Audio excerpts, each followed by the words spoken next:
Assalamualaikum warahmatullahi wabarakatuh.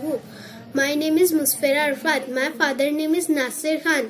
My school teacher name is Shabana Parveen. My school name is महानगर पालिका Urdu school number 3. नज़म number 5. फूल और बच्चे.